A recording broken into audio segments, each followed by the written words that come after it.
이제는 여러분들이 어떤 설계가 가능하냐 하면 볼 설계를 할 때 슬로프에 대한 제한, 그 다음에 디플렉션에 대한 제한, 이걸 가지고 설계를 할 수가 있어요. 그걸 무슨 설계라고 그러죠? 강성 측면에 있어서의 설계라고 합니다. 우리가 11장에서 했었던 설계는 뭐예요? 강도 측면에서의 설계만 한 겁니다. 그래서 여기 12장을 안 배웠기 때문에 그런데 12장까지 딱 배우고 나면 이제 설계를 당연히 강도와 강성 측면의 두 측면에서 안전한 설계를, 보해 설계를 해줘야 됩니다. 그래서 양쪽을 계산을 한 다음에 어느 쪽이 더 안전할 것인가, 그래서 그거를 선택을 해서 우리가 설계를 해주는 겁니다. 자, 지금부터는 이제 기둥의 좌굴, 버클링이라고 하는 것을 우리가 좌굴이라고 번역을 합니다. 지난번에도 얘기했지만 기둥이라고 하는 것과 보라고 하는 것은 부재의 모양을 가지고 따지는 것이 아니고 부재에 어떤 식으로 하중이 작용하느냐를 갖고 따집니다. 그래서 어떤 부재가 있는데 그 부재의 길이 방향에 수직한 방향으로 하중이 작용하게 되면 그때 그 부재를 보라고 부르는 것이고, 그 길이 방향과 동일한 길이 방향 쪽으로 하중이 작용하고 있을 때 그때를 우리가 기둥이라고 합니다. 근데 그때 기둥이라고 할 때는 인장 하중이 걸리는 것이 아니고 압축 하중이 걸리는 경우를 얘기합니다. 그래서 여기에서 얘기하는 기둥의 자굴을 하게 되면 기둥이라고 하는 것에, 기둥이라고 하는 부재에 압축 하중이 걸려 가지고 그 기둥이 파손되는 그러한 현상을 좌굴이라고 하는 겁니다. 그러니까 우리가 이제 예를 들어서 이 플라스틱 자를 가지고 우리가 여러 가지 실험을 여러분들이 해왔을 텐데, 그 플라스틱 자를 이렇게 딱 세워놓고 여기 이제 책상 위에다 올려놓고 그거를 위에서부터 이렇게 누르면 처음에 이제 작은 크기의 힘서부터 시작을 해서 그걸 계속해서 증가를 시키게 되면 처음에는 이렇게 누르고 있으면 자가 딱 버티고 있겠죠. 그러다가 이렇게 어느 정도 계속 누르다 보면 갑자기 얘가 확 휘어버리는 그러한 현상이 나타나잖아요. 그렇게 처음에는 얘가 버티고 있다가 갑자기 확 변형되는 그러한 현상을 우리가 좌굴이라고 합니다. 자, 그래서 여기에서 이제 우리가 무엇을 공부할 거냐 하게 되면 Understand the behavior of columns, 기둥의 거동에 대해서 이해를 하고, and the concept of critical load and buckling, 크리티컬 로드와 버클링이라고 하는 개념에 대해서 이해를 하자. 그래서 크리티컬 로드라고 하는 건 뭐냐 하면 아까 이렇게 누른다라고 했을 때 어느 정도까지 이렇게 버티고 있다가 얘가 갑자기 휘어지는 그 순간이 있겠죠. 그 순간에 해당하는 하중을 크리티컬 로드라고 합니다. 그러니까 이렇게 버티고 있다가 갑자기 좌굴이 막 일어날 때 그때의 하중을 크리티컬 로드라고 해요. 그러면 만약에 응력을 구한다. 여기서 눌러가지고 얘가 기둥으로 있을 때, 기둥으로 역할을 할 때까지의 어떤 그 응력의 최대치를 구한다 하게 되면 이 기둥이 휘어질 때를 얘기하는 겁니까? 아니면 이 원래 형태를 가지고 있는 마지막 순간을 얘기하는 거겠어요? 후자겠죠? 그죠?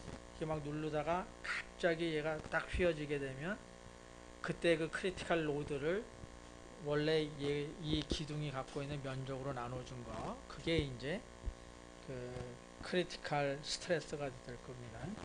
나중에 보면 알겠지만 그걸 뭐라고 부르냐면 좌굴 응력이라고 부르고, 그다음 여기 크리티컬 로드를 좌굴 하중이라고 부릅니다. 좌굴 하중. 그 다음에 determine the actual load needed to buckle a so-called ideal column. 아이디얼 칼럼이라고 하는 건 뭐냐면 이상적인 기둥이라고 하는 뜻이에요. 이상적인 기둥. 그래서 소위 이상적인 기둥을 버클링, 좌굴시키는 데 필요한 축 하중을 구하는 것. 이게 지금 좌굴 하중을 구한다는 뜻입니다. 여기서 아이디얼 컬럼이라고 하는 뜻은 뭐냐면 기둥이라고 하는 곳에 힘이 가해질 때 여기에 그 소위 바운더리 컨디션이라고 하는 것이 명확하게 우리가 알 수 있을 때가 별로 없습니다. 지금 여기서 우리가 이제 얘기할 것은 양쪽이 다 픽스트 엔드로 되어 있는 경우, 아니면 한쪽은 픽스트고 한쪽은 핀이고, 아니면 양쪽이 다 핀으로 있고, 뭐 이런 경우를 얘기하는 건데, 이 기둥이 어떤 식으로 지금 힘을 받고 있느냐에 따라서 우리가 정확하게 얘 바운더리 컨디션은 뭐다라고 얘기할 수 있는 경우가 드물어요. 그래서 우리가 이제 이상적인 기둥이라고 그래가지고 여기에는 핀으로 고정된 것으로 볼 수 있다, 아니면 픽스트 엔드로 정확하게 볼 수 있다라고 가정을 해서 이제 기둥을 이제 설정을 할 때 그때 그 기둥을 이상 기둥이라고 부르는 겁니다. 그래서 이상 기둥이 되어야만 우리가 수학적으로 계산이 가능하죠. 그렇지 않으면 뭐 수학적으로 계산을 못하게 되니까. 그래서 우리가 계산할 수 있는 아이디얼 컬럼에 대해서 버클링 하는 데 필요한 버클링 로드를 우리가 결정을 하자 하는 겁니다. 그 다음에 determine the effective length of a column with various end condition. 이게 이제 다양한 end condition이라고 하는데, end condition 뭐냐면 이 기둥의 끝하고 이쪽 끝에서의 어떤 조건을 갖고 있느냐. 근데 이게 다양한 조건을 가질 수 있다는 거죠. 아까 얘기한 것처럼 양쪽이 핀으로 되어 있는 경우도 있고, 한쪽만 핀으로 되어 있는 경우도 있고, 양쪽이 다 픽스드 되어 있는 경우도 있고, 또 한쪽이 프리 엔드로 되어 있는 경우도 있고, 이렇게 다양한 엔드 컨디션을 가진 그 기둥의 유효 길이라고 하는 것을 어떻게 설정하는가. 이건 이제 이따가 정의로서 effective length를 어떻게 정의한다 하는 게 나옵니다. 그래서 유효 길이를 결정하는 방법. 그 다음에 design a realistic column against buckling.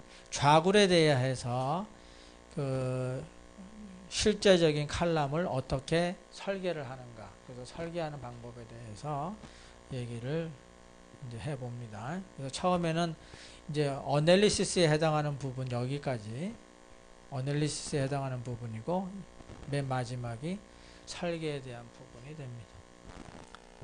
자, 그래서 여기 같으면 뭐 가장 쉽게 여기를 볼 수 있겠죠. 여기 압력 용기가 이렇게 있고, 이 압력 용기를 이렇게 지탱해 주는 이러한 기둥들이 이렇게 쭉 있습니다. 근데 여기에 무게가 엄청 무겁게 되면 이것들이 어떻게 되겠어요? 이제 다 휘어집니다. 휘어져 갖고 이제 얘가 붕괴가 되는 거죠.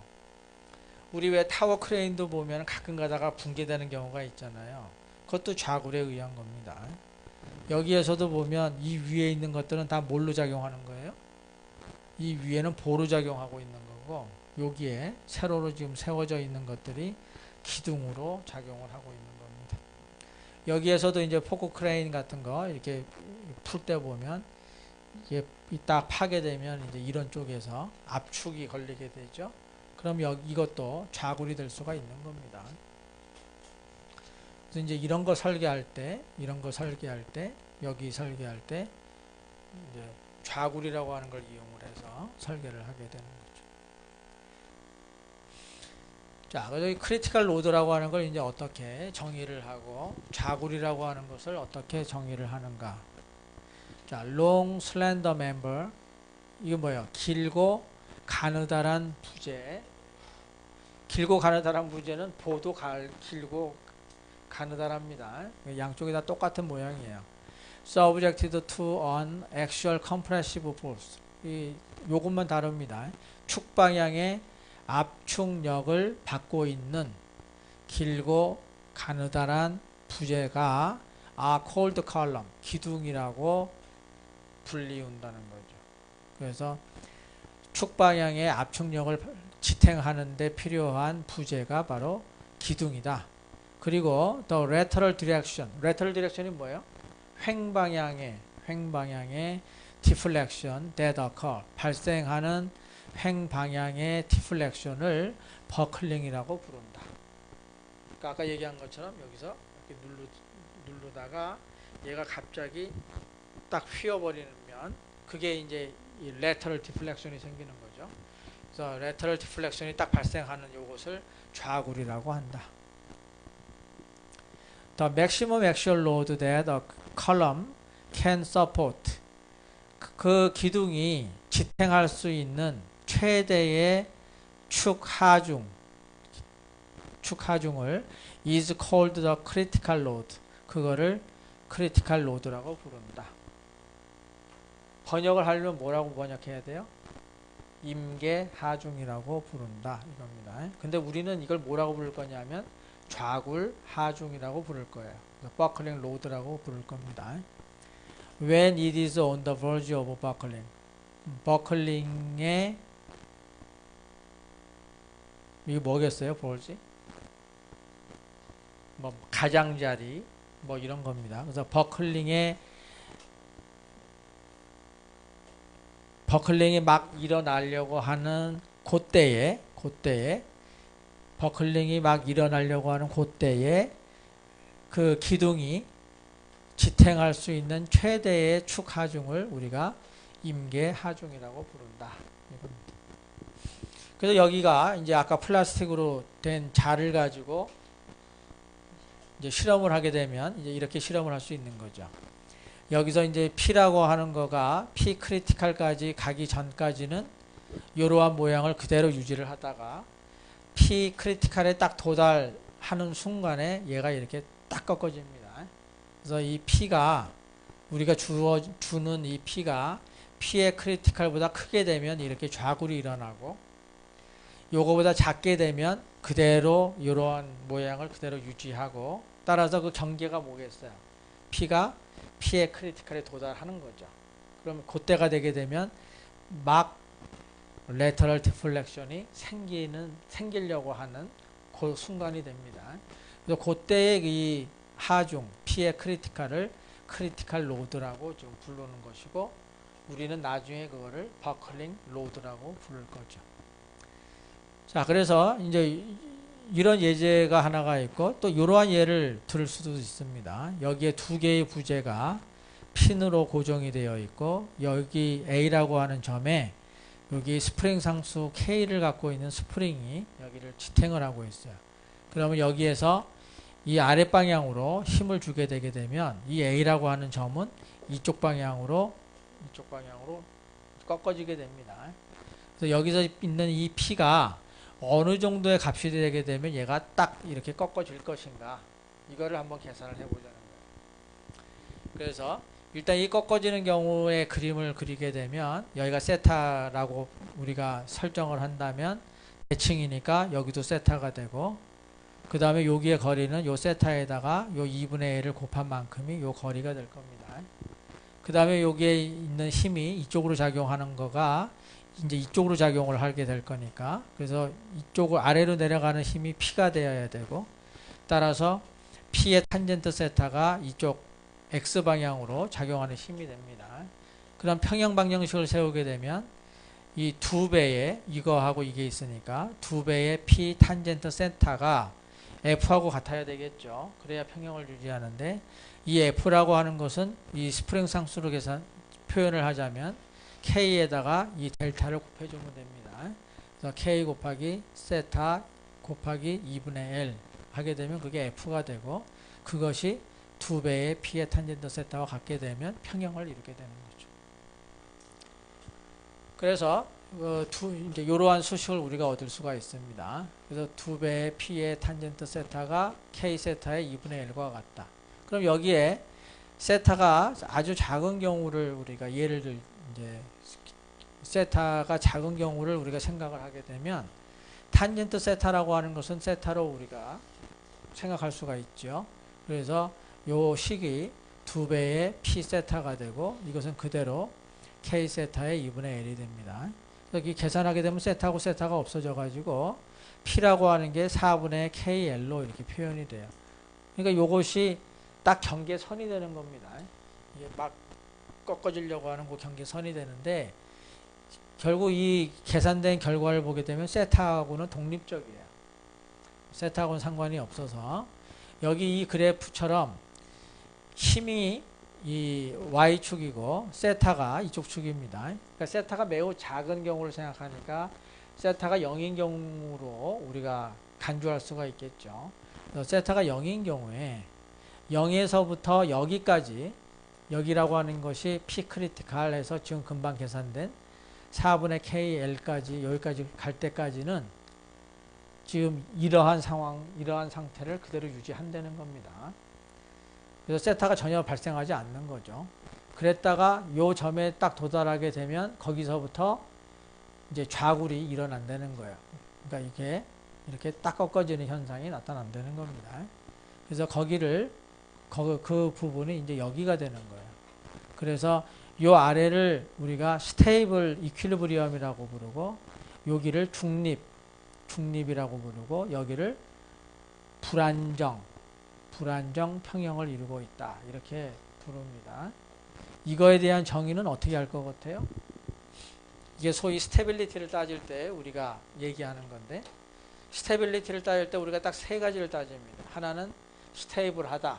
또 하나는 언스테이블하다. 또 하나는 중립적이다. 이렇게 세 가지로 표현을 하는데 우리가 이제 이런 경우를 생각할 수가 있어요. 이렇게 이제 동그랗게 이렇게 오목하게 면이 이렇게 되어 있는 상태에서 여기에 어떤 공을 이렇게 세워놨다라고 봅니다. 그러면 이 공에다가 우리가 약간의 힘을 줘가지고 이걸 이쪽으로 이렇게 옮겨서 여기에다가 위치를 딱 해요. 여기서 이렇게 그랬다가 이걸 딱 놓게 되면 어떻게 되죠?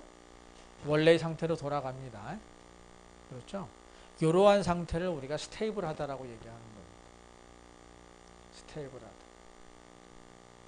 여기서 얘기하게 되면 힘을 이렇게 줬다가 놔두면 뭐 여기서부터 저기 4분의 KL까지는 어떻게 되는 거야? 계속 원래의 상태를 유지하고 있는 거죠.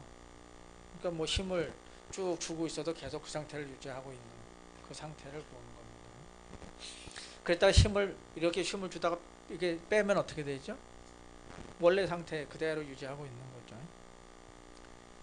이런 걸 보고 이제 스테이블이라고 그러고 만약에 이렇게 되어 있는데 여기에 있다 하게 되면 여기서 조금 이쪽으로 옮겨 놓고 힘을 제거하게 되면 어떻게 돼요?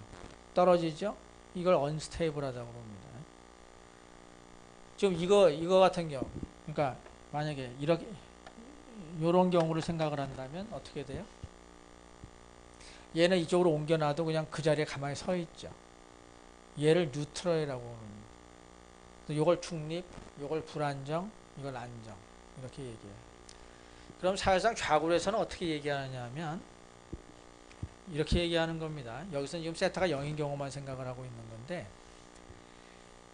여기서 이렇게 눌러가지고 얘가 어느 정도 휘었다라고 했을 때도 힘을 띄었을 때 얘가 원래의 상태로 돌아가려고 하는 경우가 있을 거예요.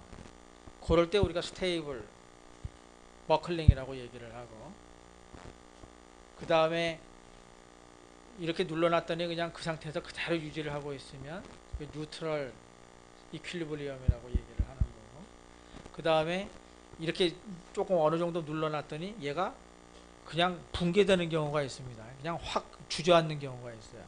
이런 걸 unstable buckling이라고 합니다. unstable buckling. 그러니까 버클링이 일어날 때도 어떨 때는 stable buckling, 어떨 때는 unstable buckling이 이제 나타날 수 있는 거죠.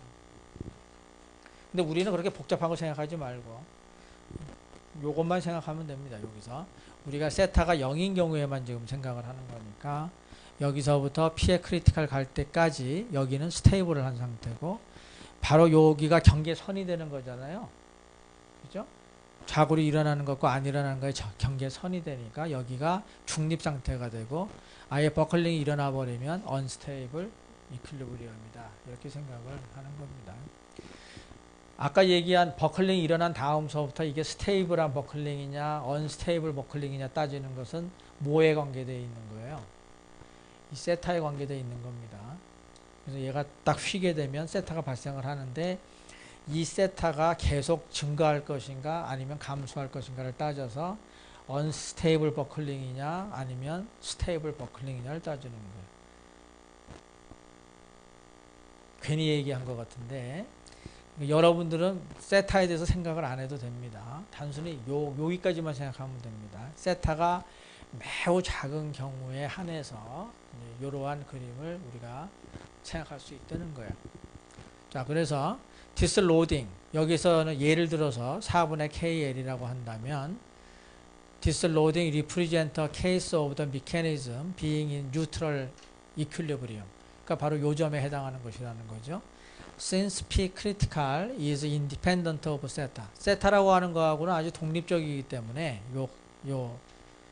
이 식이 any slight disturbance 아주 작은 그 혼돈이죠, 혼돈. 아주 작은 그 힘을 이렇게 준다라고 하게 되면 given to the mechanism. 이 메커니즘에 아주 작은 혼돈을 준다 하더라도 will not cause it to move further out of equilibrium. 이퀄리브리엄 바깥쪽으로 더 움직이는 것을 발생시키지 않는다. 그죠? 그러니까 여기에 세타라고 하는 거하고 전혀 상관이 없기 때문에 여기에 이 P크리티컬에서 약간의 이 세타 방향으로 디스터번스를 준다 하더라도 이 이퀄리브리엄 상태에서 이 이퀄리브리엄 상태를 벗어나는 그러한 쪽으로 이동하는 것을 발생시키지 않는다. 또 will it be restored to its original position. 오리지널 포지션으로 되돌아가게 하는 것도 안 한다는 거죠. 그러니까 이 뉴트럴 이퀄리브리엄이 이런 상태이기 때문에 여기에다가 세타에 대한 약간의 디스터번스를 준다 하더라도 얘는 계속 그냥 그 상태를 유지하고 있을 것이다 하는 얘기입니다. Instead, 그 반면에 the bars will remain in the deflected position. 그 막대들이 변형된 위치를 그대로 유지할 거다 하는 거예요. 그러니까 이 상태죠. 여기서 약간의 디스터번스를 이렇게 주게 되면 그냥 그 상태를 그대로 유지한다는 거예요. 그러니까 여기에서 세타가 여기서 P의 크리티컬이 있는데 여기서 디스터번스를 줘갖고 약간의 세타를 만든다 하더라도 그냥 그대로 유지하게 된다.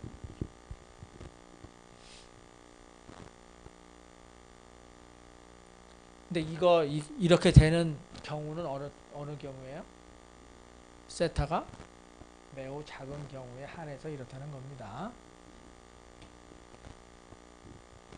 자, 이렇게 해서 자, 그 다음에 이제 우리가 이상 기둥이라고 하는 걸 생각을 합니다. 그래서 이상 기둥이란 it is perfectly straight before loading. 하중이 가해지기 전에 완벽한 직선 형태를 가지고 있어야 된다는 거예요. 그 다음에 both ends are pin supported. 두 끝이, 양 끝이 핀으로 핀으로 지탱되고 있어야 된다. 근데 꼭 이것만 있는 건 아닙니다. 이따가 또 하겠지만. 그 다음에 load are applied throughout the centroid of the cross section.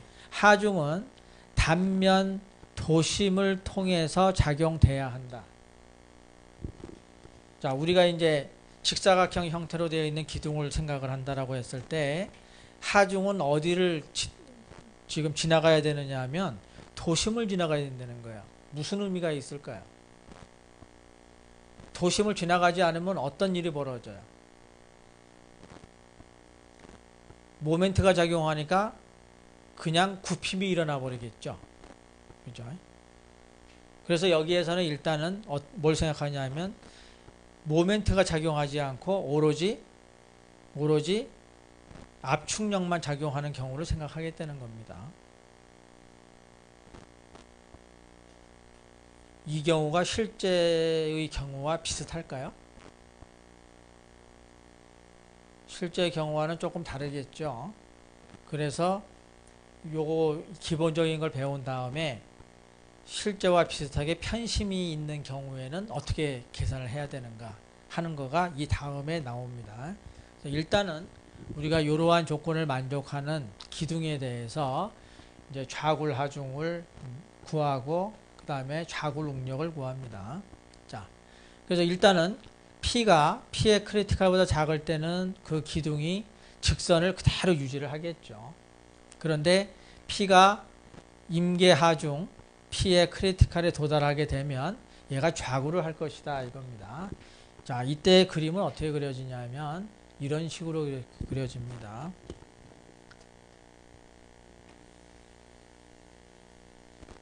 자, 어떤 케이스냐면 기둥이 이렇게 있는데 기둥이 핀으로 지금 이렇게 지탱을 하고 있다는 거예요. 핀으로.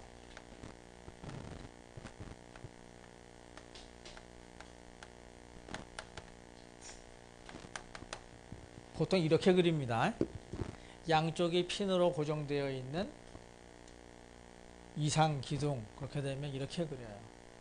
요거 핀으로 표시되어 있고 이것도 핀으로 표시되어 있고 여기에서부터 여기까지 길이를 L이라고 하는 겁니다. L. 여기서부터 여기까지가 L이에요.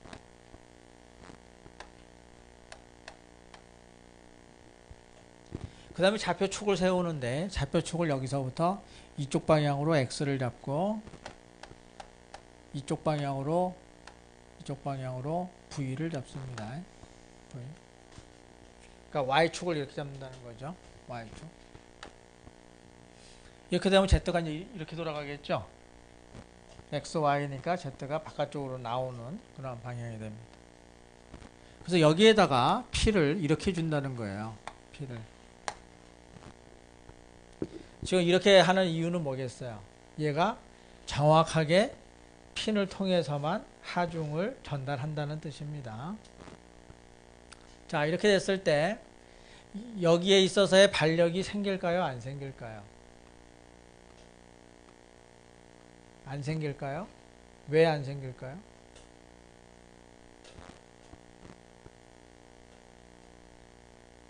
어떻게 알았어요? 안 생기는지. 일단 여기 반력이 있게 되면 이쪽 방향으로 우리 반력이 있다라고 딱 생각을 해봅시다. 그죠? 그러면 여기에 작용하는 이 P 때문에 이쪽에서 작용하는 반력이 있겠죠? 이렇게 P라고. 그렇죠? 평형을 유지해야 될 거 아니에요, 여하튼.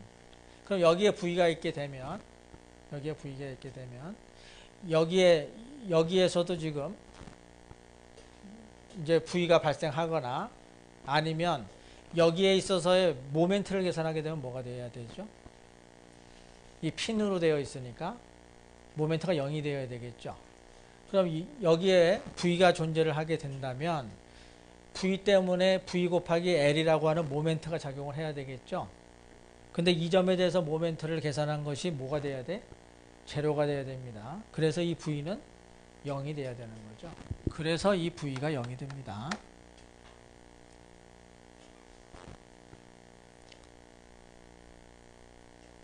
만약에 이걸 여기 계산해 갖고 여기가 0이 되지 않아도 된다라고 하게 되면 이거 당연히 존재해야 됩니다. V가. 자, 이렇게 됐다라고 이제 V는 이제 0이 나왔고 그 다음에 얘가 이제 이 P를 여기에 가해 주게 되면 얘가 휘어져야 되겠죠. 휠 때 어떻게 휠까요? 이쪽 방향으로 이렇게 휩니다. 이쪽 방향으로.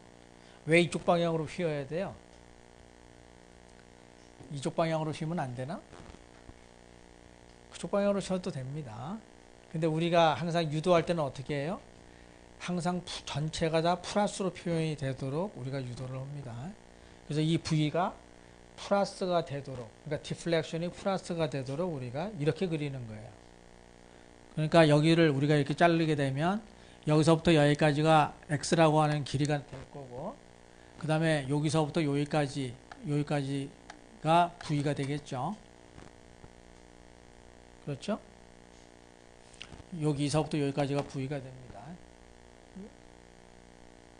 우리 여태까지 그 굽힘을 해왔잖아요. 굽힘에서 보가 딱 휘게 되면 휜 만큼이 v죠. 여기가 v가 됩니다. 그러면 그 다음에 여기에 뭐가 적용해?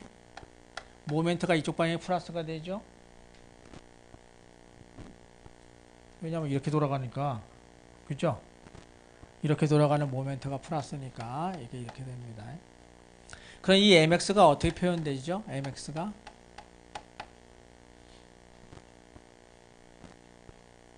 이거 제로니까 p가 이쪽으로 작용하고 있고, 거리가 v만큼 있으니까 이쪽 방향으로 pv가 있잖아요. 근데 이 m하고 똑같은 방향이니까 뭐가 돼? 마이너스 pv가 돼야 되겠죠? 마이너스 pv 이렇게 돼야 됩니다.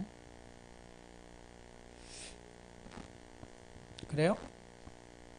이쪽 방향으로 가는 게 지금 플러스 면에서 x가 이쪽 방향으로 가니까 플러스 면에서 플러스 방향의 모멘트가 플러스죠. 그러니까 이게 지금 플러스 방향이 됩니다. 그 다음에 이 P에 의해서 나타나는 모멘트가 P 곱하기 V가 되는데 같은 방향이죠. 그러니까 MX로 표시를 한다면 마이너스 PV가 돼야 되죠. 근데 여기서 MX라고 하는 게 우리가 지금 좌표축을 이렇게 놨듯이 마치 밴딩에서 우리가 그 가버닝 이퀘이션 구하듯이 그렇게 돼 있잖아요. 모멘트가. 그죠? 그럼 이 모멘트가 뭘로 표현이 됩니까? 모멘트가 d, 그러니까 우리가 뭘 생각해야 되냐면 d제곱 v 오버 dx 제곱이 2i분의 m이라고 하는 수식을 사용할 수 있겠죠. 결국 변형 곡선이니까. 그럼 여기에다가 이 m을 집어넣게 되면 뭐가 돼요? 2i분의 마이너스 p v가 됩니다. 그럼 얘를 이쪽으로 갖고 와요. 그렇게 되면 d제곱 v 오버 dx제곱 플러스 2i분의 p v 이퀄 제로 이렇게 되겠죠. 그러면 얘를 우리가 램다 제곱으로 이렇게 놓는다면 d제곱 플러스 램다 제곱 v 이퀄 제로 이렇게 됩니다. 그럼 v는 뭘로 계산되죠? 이게 플러스 마이너스 램다 i가 되니까 사인 코사인이 되겠죠. 그래서 뭐 C1의 사인 램다 x 플러스 C2의 코사인 램다 x 이렇게 될 거예요. 근데 여기서 램다를 우리가 여기다 대입을 시켜주면 뭐가 되죠? C1의 사인 루트 2i분의 px 플러스 C2의 코사인 루트 2i분의 px 이렇게 되는 거죠. 그죠? 그러면 여기에서부터 지금 언노운이 C1하고 C2가 있잖아요. 이거 어떻게 구해? 바운더리 컨디션 갖고 구합니다. 그러면 x가 0인 곳에서 여기 x가 0인 곳에서 v가 얼마여야 돼? 제로여야 되죠. x를 0 집어넣게 되면 이거 자동으로 없어지니까 x 0 집어넣으면 1 되고 그것이 제로여야 되겠죠. 그러니까 얘가 제로가 되죠. 그 다음에 또 뭐가 있어요? x가 l인 경우에 v가 제로가 돼야 됩니다. 그러면 c1 사인 루트 2i분의 pl이 제로가 돼야 되겠죠. 그러면 둘 중에 하나입니다. c1이 제로이거나 사인 루트 2i분의 pl이 제로이거나. 그렇죠? 근데 만약에 c1이 제로다 하게 되면 뭐가 돼? 이것도 제로 이것도 제로면 아예 v는 휘지 않았다 이렇게 되는 거죠. 그럼 뭐 휘지 않고 그냥 가만히 서 있는 상태가 되니까 우리가 요구하는 그게 아니죠. 그러니까 여기가 0이 돼야 됩니다. 그러면 루트 2i분의 pl이 뭐가 되면 되죠? n파이가 되면 되죠. n파이. 그럼 여기에서부터 이제 p를 계산할 수가 있어요. 제곱을 시키게 되면 이 i가 여기 올라가고 n제곱, 파이제곱, 그 다음에 l제곱 이렇게 되죠. 그럼 요것이 이제 n에 해당하는 이제 pn이 될 건데 이 n이 얼마일 때 이러한 일이 벌어지겠느냐는 거거든요. 근데 L이 1일 때도 물론 벌어지고 2일 때도 벌어지고 계속 벌어질 거예요. 가장 처음으로 벌어질 때의 n의 값은 얼마예요?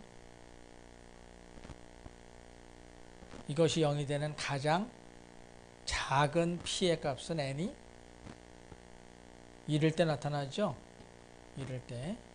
그래서 그거를 우리가 p의 크리티컬이라고 놓고 l제곱, 파이제곱, 2i 이렇게 계산을 해주는 겁니다. 그러니까 n이 1일 경우에 가장 최소값이 나타나니까 요 값일 때 처음으로 이러한 버클링이 일어난다는 거죠.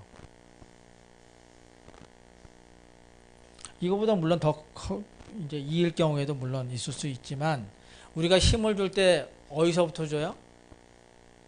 0서부터 주는 거죠. 0서부터 이렇게 쭉 올라가니까 제일 먼저 버클링이 일어나는 곳이 바로 요럴 때다 하는 거죠. 그래서 이거 여기다가 이러한 값을 딱 주게 되면 변형 곡선이 나오잖아요. 그죠? 변형 곡선의 식이 나온 거죠, 여기서. 그러면 제일 먼저 나타나는 형태는 이런 형태가 나올 겁니다. 그죠? x가 0인 곳에 0이고 x가 l인 곳에서 0이고 그래서 이러한 그림이 나올 거예요. n이 2다라고 하게 되면 어떤 상태가 될까요? n이 2다. 여기 2.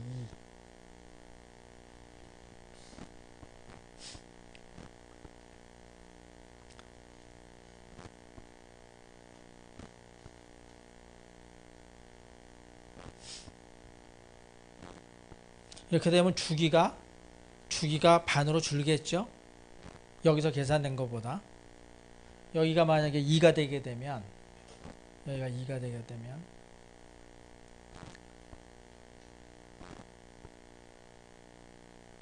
주기가 어떻게 되죠? 2가 되게 되면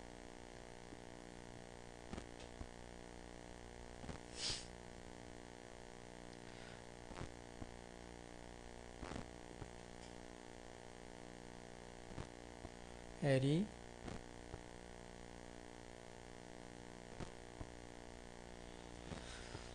여기서 구할 수가 있나?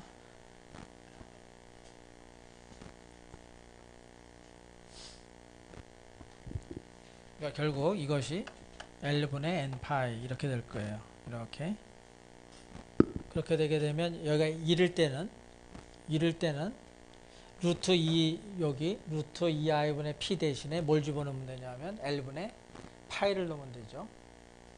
그 다음에 이게 2일 때는 뭐가 돼? L분의 2파이를 여기다 넣어야 되겠죠. 그렇죠?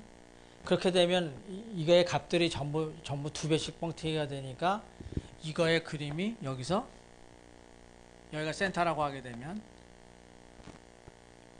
이러한 형태의 곡선이 나오게 됩니다. 그 얘기는 뭐가 되는 거예요?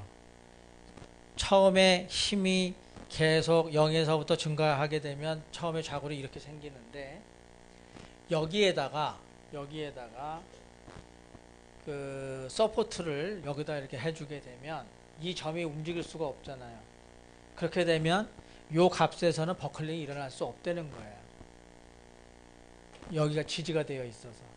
그러니까 여기에서 처음에 이렇게 돼야 되는데 여기를 막아놓고 있으니까 얘가 이쪽으로 변형이 안 되잖아요. 그러니까 그 힘을 지나가 가지고 n이 2가 되게 되면 그때 이렇게 휜다는 겁니다. 그러니까 좌굴 하중이 더 커져야 이런 형태가 된다는 거죠. 그러니까 이거보다 더 큰 좌굴 하중이 있을 때 좌굴을 시키려고 한다면 이런 데다가 다시 서포터를 넣어주면 되겠죠. 그죠? 그렇게 되면 여기에서 좌굴 안 일어나고 그 다음에 좌굴은 여기서 일어나야 될 거니까 이게 갈수록 좌굴하중의 크기가 커지게 됩니다. 그렇지만 아무것도 없이 여기서 그냥 L 사이즈의 기둥만 생각한다면 당연히 n이 1일 경우에 제일 먼저 박헌령이 일어나는 거죠. 자, 그래서 이제 P가 언제 여기까지 넘어갔네. 자, 이거죠, 이거. 요 식입니다, 요 식. 그래서 그것이 마이너스 P V가 됐죠. 그래서 요걸 넘겨오게 되면 이러한 2차 미분 방정식이 나오고, 이걸 풀게 되면 C1의 사인 램다 x 플러스 C2의 코사인 램다 x가 나오고, 그래서 바운더리 컨디션이 x가 0인 곳에서 v가 0이다. 그래서 C2가 0이 되고, x가 l인 곳에서 v가 0이 돼야 된다. 그래서 이게 0이 되면 됩니다. 따라서 C1이 0이 되면 트리비얼 솔루션이 되니까 이것이 0이 돼야 된다. 그래서 이것이 0이 되려고 하면 요 안에 있는 것이 n파이와 같으면 되고, 따라서 여기서 p를 구하게 되면 이렇게 계산이 됩니다. 이 중에서 가장 작은 p의 값이 바로 제일 먼저 나타나는 좌굴 형태가 되기 때문에 그것이 p의 크리티컬이 된다는 거죠. 그래서 p의 크리티컬은 n이 1인 경우에 이제 나타나게 돼서 p의 크리티컬은 l 제곱분의 파이 제곱 2i로 나타나게 됩니다. 바로 이 값이 됩니다. 자, 그래서 거기에 해당하는 스트레스는 이렇게 구합니다. 어떻게 구했을까요?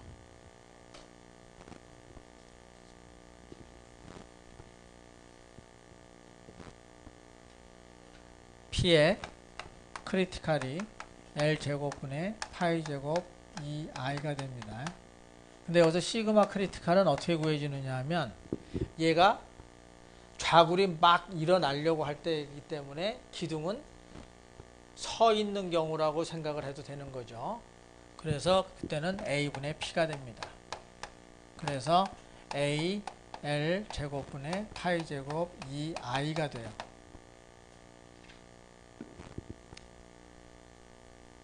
그런데 우리가 이 i라고 하는 것을 어떻게 정의를 하느냐 하면 i라고 하는 것을 a의 r 제곱으로 이렇게 정의를 합니다. 이렇게. 요게 뭐하고 비슷한 식이냐 하면 우리가 그 동력학에서 관성 모멘트를 계산할 때 i는 m r의 제곱으로 이렇게 계산하죠. 그거를 재료역학에서는 면적에 대한 걸로 바꿔서 AR 제곱이라고 표현을 합니다. 이 I는 뭐겠어요? 이 관성 모멘트입니다. 관성 모멘트. 그래서 이거를 I 대신에 A의 R 제곱을 집어넣게 되면 A하고 A가 약분이 돼서 분모가 R분의 L의 제곱분의 파이 제곱 2 이렇게 돼요. 그래서 R 분의 L의 제곱분의 파이 제곱 2로 우리가 시그마를 계산해 줄 수 있습니다. 여기서 K라고 하는 것은 조금 이따가 설명을 합니다. 근데 이러한 경우에는 K가 1이에요. 1. 그래서 저렇게 계산을 해도 결국 똑같이 됩니다. 양쪽이 핀으로 고정되어 있는 경우에 K는 1입니다. 자, 그 다음에 여기 R이라고 하는 것은 요 식에서부터 R을 계산하면 되겠죠. 이 R은 A분의 I의 루트를 씌운 겁니다. 그렇죠? 그래서 A분의 I에다 루트를 씌우게 되면 R이 되는데 이 R을 Radius of Gyration이라고 불러요. 이거 뭐라고 해석하면 좋을 것 같아요? 회전 반경이라고 합니다. 회전 반경. 마치 면적이 R만큼 떨어져 가지고 회전하고 있는 거와 같다는 거죠. 그래서 Radius of Gyration이라고 하고, 그 다음에 여기 분모에 있는 R분의 L을 Slenderness Ratio라고 합니다. Slenderness Ratio는 세장비라고 합니다. 세장비. 무슨 의미겠어요? 얼마나 기둥이 가느다란가 하는 것을 나타내는 겁니다. 기둥이 가느다라면 가느다랄수록 어떻게 되는 거예요? 작으면 작을수록 얘가 커지고 얘가 크면 클수록 작아지겠죠. 그럼 새 장비가 크다는 얘기는 뭐예요? 기둥이 굉장히 가늘다 이런 얘기입니다. 그럼 얘가 작아지면 아니 새 장비가 커지면 굉장히 가느다라는 거죠. 그럼 기둥이 가느다라면 가느다랄수록 이 시그마는 어떻게 돼요? 작아지겠죠. 결국 거기에 따라서 P도 작은 값이 되겠죠. 그러니까 굉장히 가느다라면 P를 조그만 값만 주어도 얘가 바로바로 좌구로 일어난다는 뜻이 됩니다. 또 여기서 얘기하는 것은 얼마나 기둥이 가느다란가를 얘기하는 거예요. 자, 그래서 더 크리티컬 스트레스 커브 이게 이건데 이게 이제 응력이죠. 요 시그마에 대한 그림을 그린 겁니다. 그 커브들은 hyperbolic, valid only for sigma critical is below yield stress. 항복 응력보다 시그마 크리티컬이 작은 경우에만 타당하다 그 말입니다. 그래서 요 그림이 뭐냐 하면 이거를 그림을 그린 거예요. 이거를. 그래서 R분의 L에 따라서 여기가 R분의 L입니다. X축이. 그 다음에 Y축이 시그마 크리티컬이에요. 그래서 R분의 L에 따라서 시그마 크리티컬을 쭉 그리게 되면 이렇게 나오게 됩니다. 근데 요 그림은 뭐에 대한 그림이냐면 스트럭처럴 스틸 구조용 강에 대한 그림이고 요것은 알루미늄 합금에 대한 그림입니다. 그래서 이게 그림을 그리게 되면 이렇게 되는데 문제는 이거의 이 재료의 시그마 Y가 250이에요. 그 다음에 알루미늄 합금에 대한 시그마 Y가 190입니다. 그런데 그림을 쭉 그려갖고 만약에 여기까지 나오게 되면 이건 지금 이 영역에서는 뭐가 되는 건데요? 소성이 일어나는 거죠? 소성이. 그러니까 얘가 지금 탄성 영역에서만 지금 계산을 한 건데 그림은 이렇게 해가지고 소성 영역까지도 아예 지나가는 그림이 나오게 됩니다. 그러니까 여기에 대한 것은 타당하지 않다는 거죠. 그래서 시그마 Y가 250이 되는 데까지만 밸리드 하다는 거예요. 그래서 여기서부터 여기까지만 우리가 사용을 해야 되고 알루미늄에 대해서도 여기서부터 여기까지만 사용을 해야 된다는 겁니다. 그 다음서부터는 소성 영역으로 빠져들어가기 때문에 이제 우리가 탄성 영역에서 따지는 소위 자굴 하중 이런 거하고는 상관이 없는 그러한 영역이 됩니다. 자, 요 문제를 한번 풀어서 뭐에 대한 거냐면 좌굴 거동에 대해서 우리가 좀 이해를 더 해보자 이런 얘기입니다. 더 A의 36 스틸 W 200 곱하기 46 멤버 shown in figure. 요거에 지금 이 부재가 지금 이러한 단면을 가지고 있는데 이 단면이 W 200 곱하기 46짜리예요.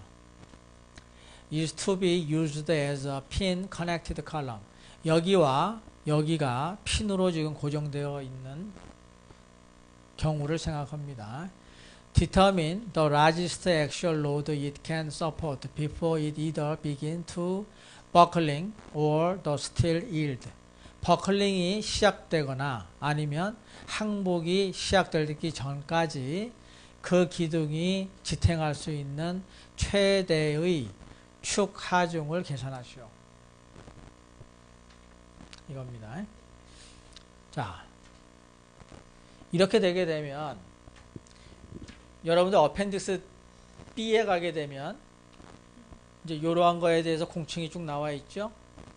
거기에 W 200 곱하기 46이라고 하는 게 있습니다.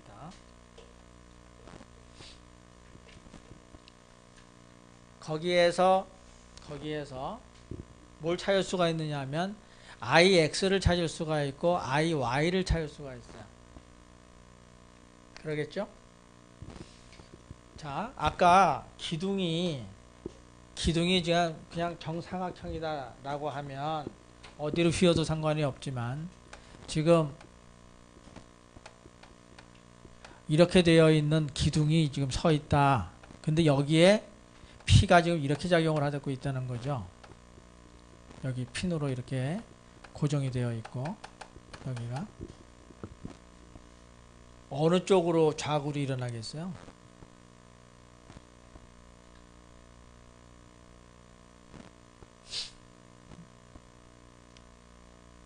여기에 지금 여기까지가 지금 시그마 크리티컬을 나타내거든요. 아니면 P를 갖고 따지면 여기 요 수식이 됩니다. 여기 I가 있죠. 나머지 L제곱은 이 길이가 정해져 있으면 똑같은 것이고 파이 제곱도 같고 2도 재료가 똑같으면 똑같은 겁니다. 그럼 I에 따라서 P의 크리티컬이 변하죠. 그죠? 그러면 여기 봤을 때 이 축에 대한 I하고 이 축에 대한 I가 같아요, 달라요? 다르죠. 그러면은 만약에 지금 여기 이렇게 되어 있는데 IX가 이렇게 있고 IY가 이렇게 있을 때 IY가 IX에 비해서 더 크다. 다시 얘기하면 IX가 더 작다. 이렇게 하게 되면 여기서 IX가 들어가는 경우가 있을 거고 IY가 들어가는 경우가 있겠죠. 그럼 어느 쪽이 더 작아져요?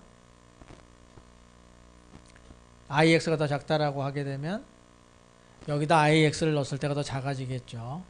그렇게 되면 여기에서 힘을 쭉 작용을 시키다가 IX에 해당하는 P 크리티컬이 있을 때 얘가 X 방향 쪽으로 휘어지게 된다는 거죠. 그쪽 방향으로 버클링이 된다는 겁니다. 우리 생각을 해봐요. 이렇게 되어 있는데 힘을 이렇게 줬다. 근데 얘가 이쪽으로 휠지 모르겠다. 그건 말이 안 되죠. 그죠? 어느 쪽으로 자굴이 일어날 것인지 우리가 예측을 해야 되잖아요. 그러면 어느 쪽으로 자굴이 일어난다는 거예요? I가 작은 쪽으로 자굴이 일어난다는 거죠. 그러면 만약에 이게 똑같다면 만약에 원으로 되어 있어요. 원으로 되어 있으면 IX하고 IY가 똑같을 거 아니에요. 그럼 그때 눌렀어. 어느 방향으로 휠 거예요, 이거? 여기가 X고 여기가 Y예요. 어떤 방향으로 휘어요? 원이었을 때. 자기 마음대로 휘는 거죠. 그날의 상황에 따라 다른 거죠. 그죠? 어느 날은 왼쪽으로 휘었다가, 어느 날은 오른쪽으로 휘었다가, 아니면 왼쪽도 오른쪽도 아니고 딴 쪽으로 휘었다가 뭐 그렇게 되는 거죠. 자, 그러면 여기에서 라지스트 액슈얼 로드를 구하려면 어떤 걸 생각을 해야 돼요? IX가 큰지 IY가 큰지를 따져봐야 되는 거죠. 자, 그래서 이거를 어펜딕스에 가고 찾아가지고 오게 되면 A는 5890 제곱밀리미터가 되고 IX는 45.5 곱하기 10의 6승 IY가 15.3 곱하기 10의 6승이에요. 어느 쪽이 더 작아요? 이쪽이 더 작습니다. 그러면 이거에 의해서 좌굴이 일어난다는 거죠. 그래서 이 P의 크리티컬이라고 하는 것이 L제곱분의 파이 제곱 2I인데 여기 I 대신에 작은 거를 넣어야 된다는 거예요. 그래서 15.3 곱하기 10의 6승을 넣어서 P 크리티컬이 이렇게 계산이 됩니다. 그렇게 되면 크리티컬 스트레스는 단순히 면적으로 나눠주기만 하면 되니까 여기에서 나온 P 크리티컬을 면적으로 나누어서 이렇게 계산하면 됩니다. 그런데 그 다음에 이제 이렇게 되게 되면 요럴 때 좌굴로 해서 이제 기둥이 이제 기능을 잃어버리는 거잖아요. 근데 항복이 돼도 역시 기능을 잃어버립니다. 그래서 항복이 뭐 일어나는 거냐 아니면 좌굴이 일어나는 거냐를 확인하기 위해서 시그마 y를 계산을 해요. 그럼 시그마 y가 250입니다. 그 다음에 면적이 5890이고 그 다음에 p가 되게 되면 이게 지금 항복이 일어날 때 P값이에요. 자, 항복이 일어날 때 P값은 1472.5입니다. 그럼 이거하고 여기서도 P를 구해야 되겠죠. 여기서 P가 얼마예요? 1887이죠. 그럼 이거하고 비교했을 때 어느 쪽이 더 커요? 아니, 어느 쪽이 더 작아요? 우리가 원하는 건 작은 쪽이니까. 이쪽이 더 작죠.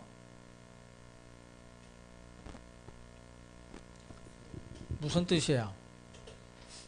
아, 아니네.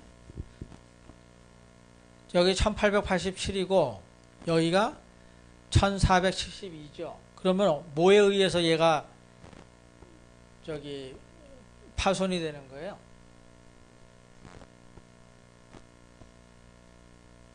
작은 쪽에 의해서 파손이 되겠죠.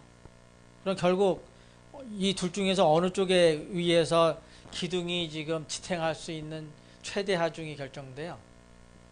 이거에 의해서 결정되겠죠. 따라서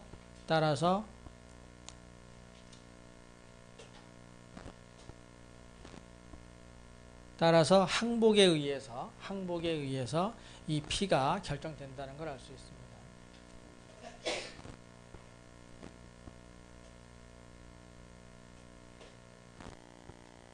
자, 이건 이제 다른 그림인데, columns having various type of support. 그러니까 다양한 형태의 지지점을 가지고 있는 기둥이다, 이런 뜻입니다. 자, 이번에 처음에 뭘 생각하냐면 one fixed end and one pinned end. 무슨 뜻이냐면 여기는 fixed end로 되어 있고 그 다음에 나머지는 여기 이쪽에 핀으로 지금 고정이 되어 있다 이겁니다. 핀으로 고정이 되어 있다.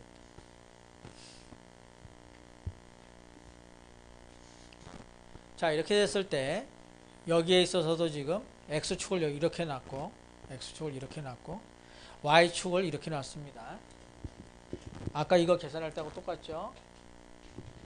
그렇게 되면 X축, Y축 이렇게 되면 Z방향은 이쪽 방향입니다. 플러스 Z방향. 자, 여기에 V는 존재해요, 안 해요? 자, 아까 여기 핀으로 되어 있을 때 여기 V가 있었죠? 근데 V 곱하기 L이 뭐가 돼야 되느냐면 0이 돼야 됐었어요. 그래서 V는 0이어야 된다. 그래서 V를 없애버렸거든요. 여기서 지금 V가 있다. 그러면 요 점에 대해서 모멘트를 계산해야 되겠죠. 그럼 V 곱하기 L이 됩니다. 그거가 여기에서 지탱할 수 있어요, 없어요?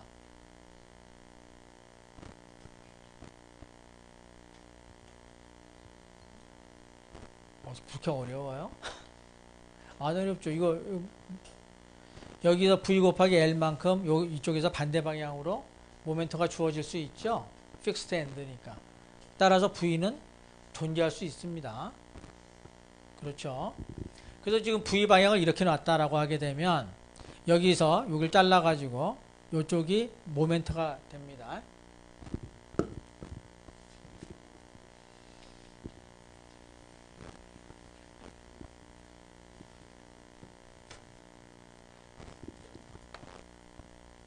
지금 이렇게 있는데 여기는 지금 픽스드 엔드예요. 여기가 이렇게 되어 있어서 여기 지금 V가 이렇게 있습니다.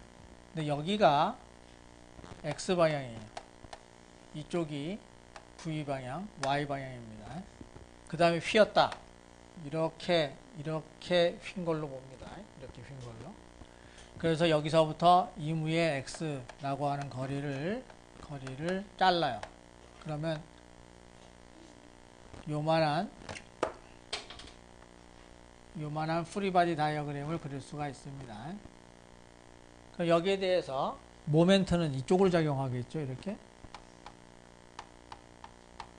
그 다음에 여기에서부터 여기까지의 거리가 이게 V가 됩니다. 플러스로. 그렇죠? 그럼 여기서 모멘트는 어떻게 계산이 돼요? 여기에 P라고 하는 것은 당연히 원래 있는 것이고 P는 이게 어떻게 돼요? P 곱하기 V가 되겠죠. 근데 그게 같은 방향이니까 모멘트는 마이너스가 됩니다. 마이너스 PV가 되겠죠. 이거에 의해서 또 이거에 의해서 P 곱하기 V에서 똑같은 방향으로 가니까 마이너스가 되겠죠. 그 다음에 이 V는 어떻게 돼요? V 곱하기 X만큼의 모멘트가 또 생기겠죠. 근데 이게 어때요? 같은 방향이죠. 그러니까 마이너스 VX가 됩니다. 그 근데 우리가 사용하는 게 뭐냐면 2i의 d제곱 v dx 제곱이 m이죠.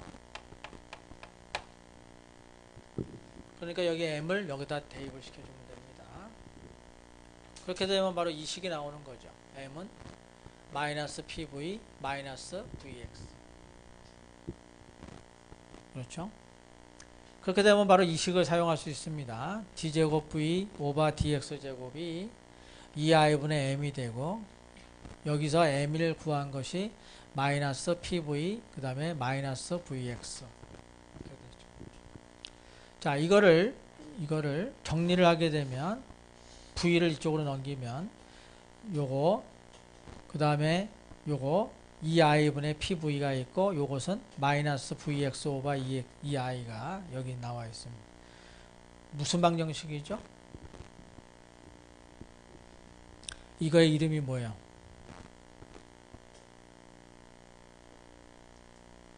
이름만 얘기하면 일단은 미분 방정식, 그죠? 그 다음에 2차 미분 방정식, 그죠? 그 다음에 여기가 제로면 뭐가 돼요?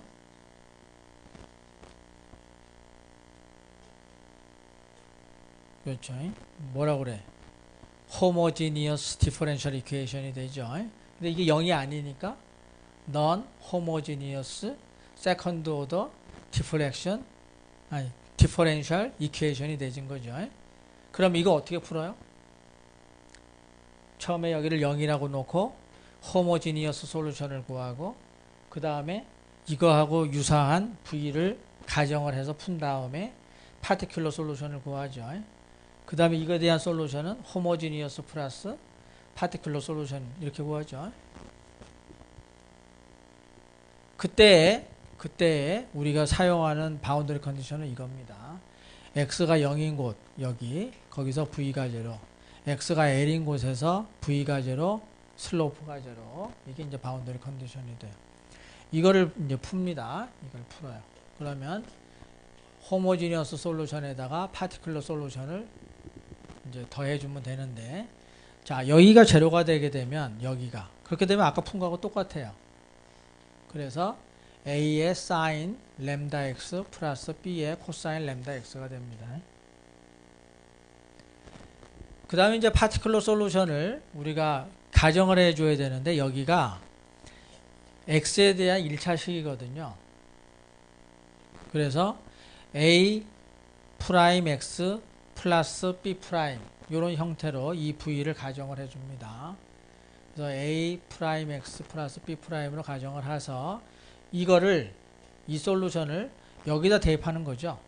그래서 두 번 미분해서 여기다 넣고, 그 다음에 여기다 넣고, 그 다음에 이걸 그대로 놓고. 근데 이거 두 번 미분하면 뭐가 돼요?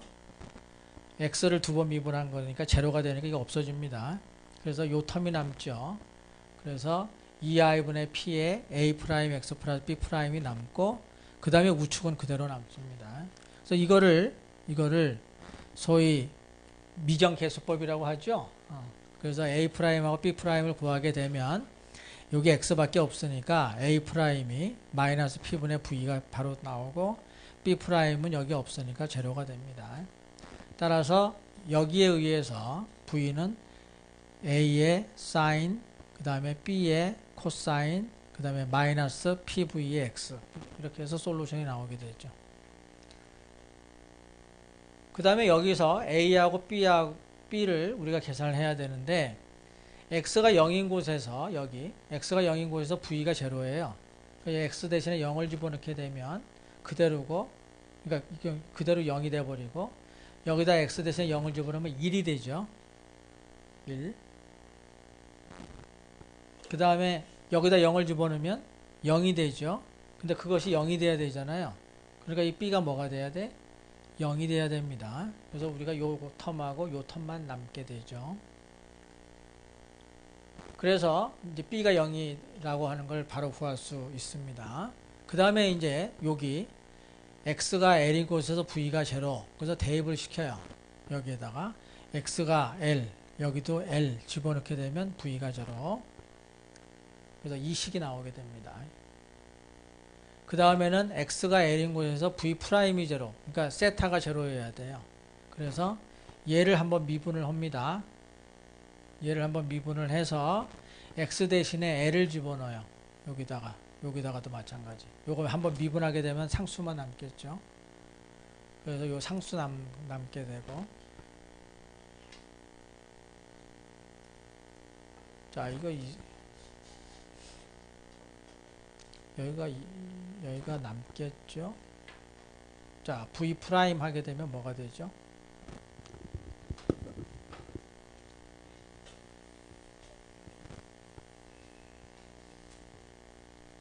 여기서 v 프라임 하게 되면 a가 남고 루트 2i분의 p, 사인이었으니까 코사인이 될 거고, 2i분의 px 그대로 남고, 그 다음에 마이너스 p분의 v 이렇게 되겠죠. 근데 v 프라임이 제로 at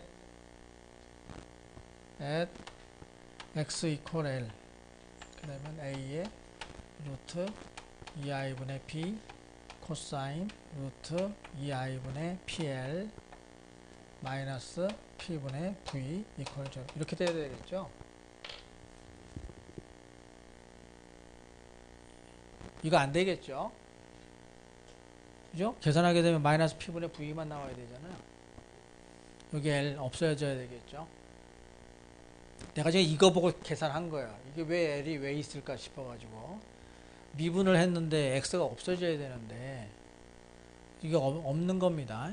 그렇게 되게 되면 이 수식이 요 루트 2i분의 p를 램다로 놓은 거예요. 그러면 a의 사인 램다 l은 p분의 vl이 되겠죠. 요 식에서 그 다음에 이 수식은 뭐가 돼요? a의 램다 코사인 램다 l이 p분의 v가 되겠죠. 그래서 바로 이게 됩니다. 그러면 요 식하고 요 식을 양쪽으로 이렇게 나눠주면 여기가 램다분의 1이 남고 여기가 코사인분의 사인이니까 탄젠트가 남고 그 다음 여기에서는 l만 남습니다. 그러면 요 램다를 이쪽으로 넘겨주게 되면 탄젠트 램다 l이 램다 l이다. 요거를 만족시키게 되는 곳에서 좌굴이 일어난다는 뜻이죠. 어떻게 구해요? 램다 l을. 여러분들 삼각함수 잘하니까 탄젠트 그림을 쫙 그리고 그 다음에 램다 l 되는 직선을 쫙 그어갖고 만나는 점을 찍으면 되죠. 또 그렇지 않으면 트라이얼 앤 에러라고 하는 아주 기가 막힌 메서드가 있잖아요.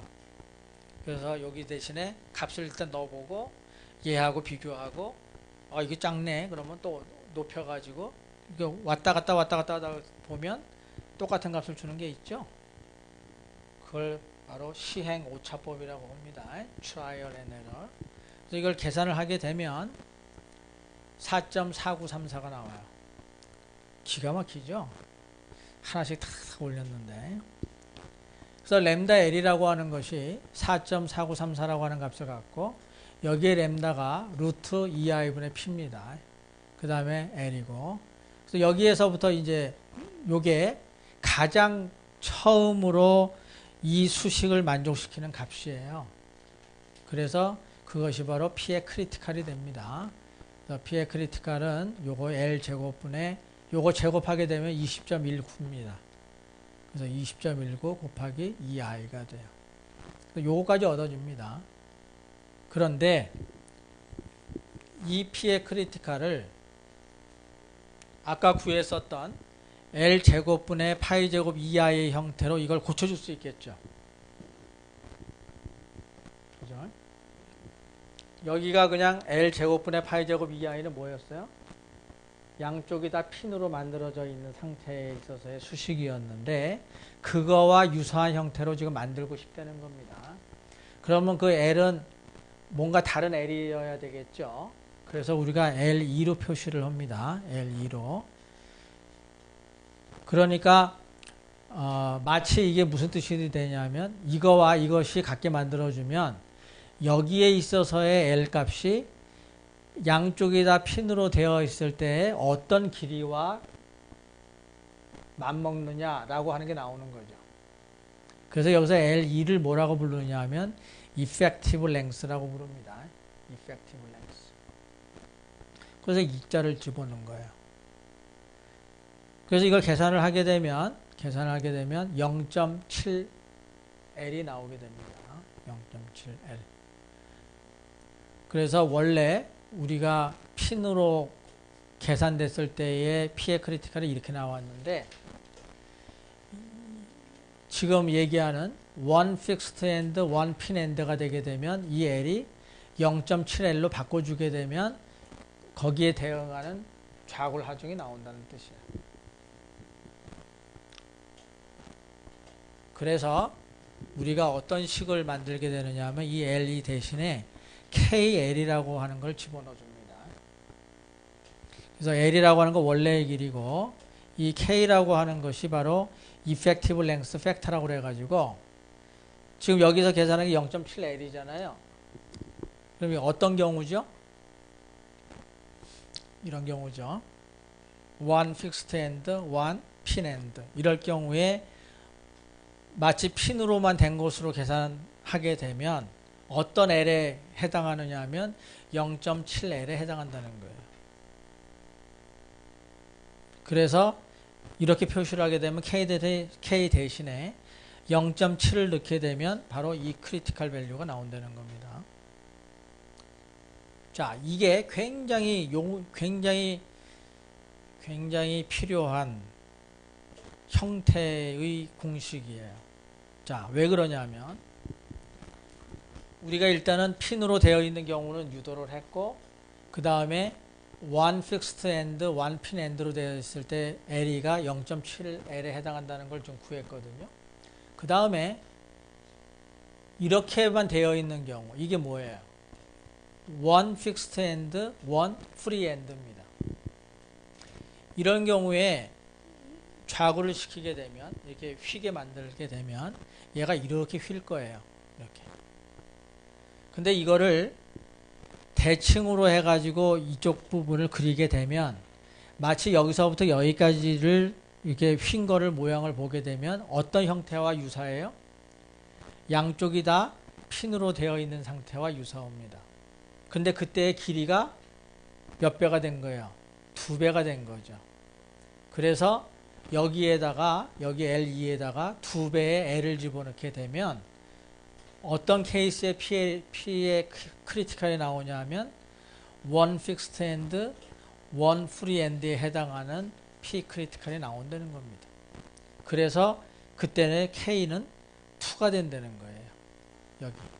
여기에다가 2를 집어넣으면 바로 이러한 상태의 P의 크리티컬을 구할 수 있다는 겁니다. 또 양쪽이 다 픽스트 엔드로 되어 있는 경우를 생각을 해보면 이쪽에서 누르고 이쪽에서 눌렀다 했을 때 얘가 휘어지게 되면 대칭으로 휘어지겠죠. 그렇죠? 대칭으로 휘어지게 되면 마치 요 부분이 핀과 핀으로 연결되어 있는 부분과 유사하게 됩니다. 그래서 요 부분이 0.5L에 해당하게 되죠. 그래서 K를 0.5를 집어넣게 되면 결국 P의 크리티컬을 계산할 수 있습니다. 따라서 핀으로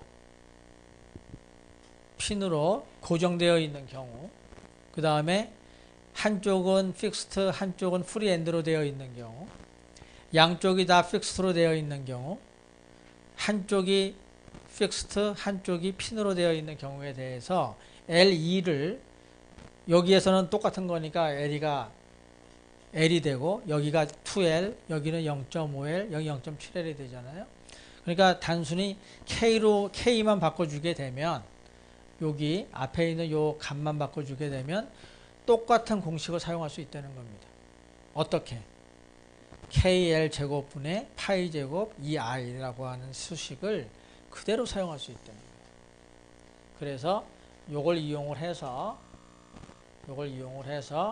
이러한 수식으로 만들겠다는 겁니다.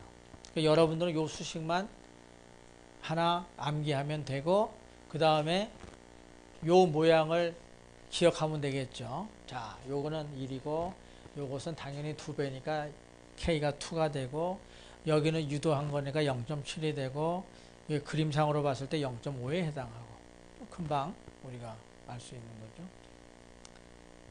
이거는 다 기억을 해야 됩니다. 그 다음에 이거 말고 다른 엔드 컨디션이 있을 때는 어떻게 해요? 그때는 계산 못합니다. 그때는 K를 주어줘야 돼요. 자, 이런 경우에는 K가 이거와 이거 사이에 있다. 그래서 0.65로 가정한다. 뭐 이런 식으로 문제가 나와야 되는데 그런 문제를 만든 사람도 없습니다. 그래서 아직까지는 요 네 가지에 대한 것만 가지고 문제를 풀면 돼요. 자, 그래서 이제 이러한 문제를 풀어야 됩니다. 이건 이제 다음 시간에 풀 건데 이렇게 되게 되면 여기가 지금 가로 쪽으로 기둥이 하나가 있고 이게 사실상 이거 기둥은 아니죠. 요게 기둥이지. 그러니까 요 기둥이 이렇게 하중을 받고 있는데 얘가 뭐겠어요? 얘가 보강제입니다. 휘지 말라고 이렇게 딱 붙잡아 주고 있는 거예요. 그랬을 때 이 P를 이렇게 주게 되면 얘가 X방향으로 얘가 휠 때와 Y방향으로 휠 때 모양이 바뀝니다. 어떻게 될까요? 자, 이게 이쪽으로 눌러서 Y방향으로 휘었다 하게 되면 얘가 이렇게 돌아가는 거죠. 얘가 이쪽으로 휘는 겁니다. 이렇게. 이쪽으로 휘게 되면 이게 어떤 작용을 할까요?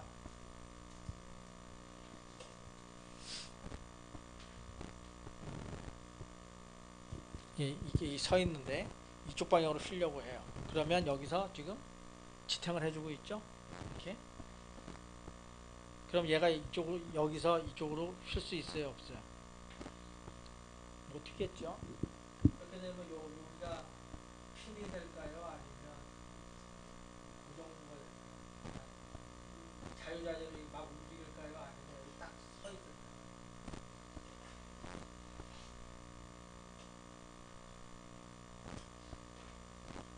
이게 이제 엔지니어링 센서라는 거죠. 자, 지금 기둥이 이렇게 되어 있어요. 여기에 지금 보강제가 이렇게 있습니다. 그랬을 때 얘가 이렇게 보강제가 여기 있어요. 이렇게 휜다라고 했을 때 얘가 막아주나요, 안 막아주나요? 안 막아줍니다. 근데 얘가 이렇게 휘려고 하게 되면 얘가 잡아 당기죠. 못 움직이게 하죠. 이쪽 평면으로는 얘가 못 움직이게 하고 이쪽 평면으로는 얼마든지 휘게 놔둡니다. 그렇죠? 거기에 따라서 이제 이거에 이 기둥이 변화되는 어떻게 거동되는지가 나타나겠죠. 이게 스톱을 시켜버리게 되면 이게 이제 핀으로 작용을 해야 될 거고 자유자재로 움직이게 되면 얘는 없는 거나 마찬가지가 되겠죠. 그렇게 되면 이제 여기 요 두 개만 남는 것이고 자 여기서 또 하나 여기에다가 만약에 이 보강제를 여기에다가 이렇게 놨다면 어떻게 될까요? 이렇게 움직일 때 방해를 하나요, 안 하나요? 안 하죠. 이것도 마찬가지로 이렇게 할 때는 방해를 하죠. 그러니까 여기에다가 보강제를 넣나 여기에다 보강제를 넣나 모양은 거의 똑같죠. 그죠? 그것만 생각하면 됩니다. 여기 요런 좌글 문제에 있어서는 소위 보강제 때문에 얘가 변형을 어떻게 할 것인가 라고 하는 것만 생각을 하면 돼요. 여기서부터는 다음 시간에 하겠습니다.